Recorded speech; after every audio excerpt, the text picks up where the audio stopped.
Hi hello everyone welcome to Sushmita Shivraj vlog.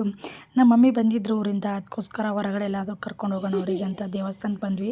ನಮ್ಮ ಮನೆ ಸಮೀಪ ಇರೋ ಕಾಟೇರಮ್ಮ ದೇವಸ್ಥಾನಕ್ಕೆ ಹೋಗೋಣ ಅಂತ ಬಂದ್ವಿ.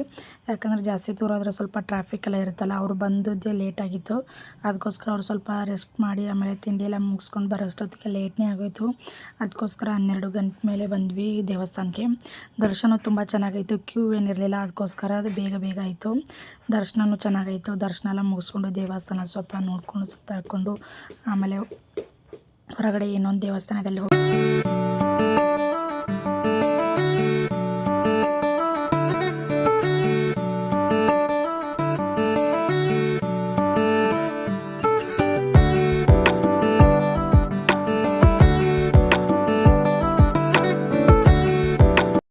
ಆಮೇಲೆ ಇನ್ನು ಮಹಿಷಾಸುರ ದೇವಸ್ಥಾನ, ಅಲ್ಲಿ ದೇವಿ ನೋಡಬೇಕಿತ್ತು. ಇವ್ನು ನೋಡಿ ಗಾಗಲ್ ಹಾಕೋದು ತೆಗೆಯೋದು ಹೆಂಗೆ ಮಾಡ್ತಿದ್ದಾನೆ ಇವನು.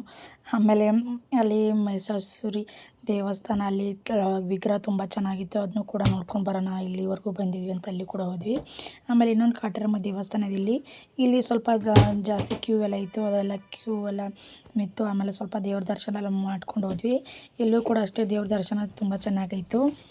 ಆಮೇಲೆ ದರ್ಶನ ಎಲ್ಲ ಮುಗಿಸ್ಕೊಂಡು ವಾಪಸ್ ಬರಬೇಕಾದ್ರೆ ಸ್ವಲ್ಪ ಸಾಯಂಕಾಲ ಆಗೋಯಿತು, 6 ಗಂಟೆ ಮೇಲೆ. ಆಮೇಲೆ ನೈಟ್ ಕಂಟಿನ್ಯೂಷನ್ ಇತ್ತು. ಆಮೇಲೆ ನಮ್ಮ ಮನೆಯವ್ರ ಪರಿಚಯದವ್ರದ್ದು ಸ್ವಲ್ಪ ರಿಸೆಪ್ಷನ್ ಇತ್ತು ನೈಟು. ಆಮೇಲೆ ದೇವಸ್ಥಾನದೆಲ್ಲ ಬಂದು ಸ್ವಲ್ಪ ರೆಸ್ಟ್ ಮಾಡಿಬಿಟ್ಟು ರೆಡಿಯಾಗಿ ರಿಸೆಪ್ಷನ್ಗೆ ಹೋದ್ವಿ. ತುಂಬ ಚೆನ್ನಾಗಿ ರಿಸೆಪ್ಷನ್ ಮಾಡಿದರು, ಡೆಕೋರೇಷನ್ ಕೂಡ ತುಂಬ ಚೆನ್ನಾಗಾಗಿತ್ತು.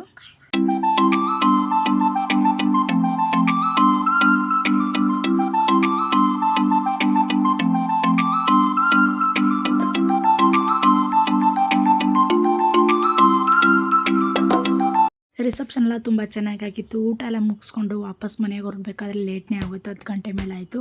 ನನ್ನ ವಿಡಿಯೋ ಇಷ್ಟ ಆದಲ್ಲಿ ಪ್ಲೀಸ್ ಲೈಕ್ ಮಾಡಿ, ಶೇರ್ ಮಾಡಿ, ಹಾಗೆ ಇನ್ನೂ ಯಾರೆಲ್ಲ ಸಬ್ಸ್ಕ್ರೈಬ್ ಮಾಡ್ಕೊಂಡಿಲ್ಲ ಸಬ್ಸ್ಕ್ರೈಬ್ ಮಾಡ್ಕೊಳ್ಳಿ. Thank you for watching this video.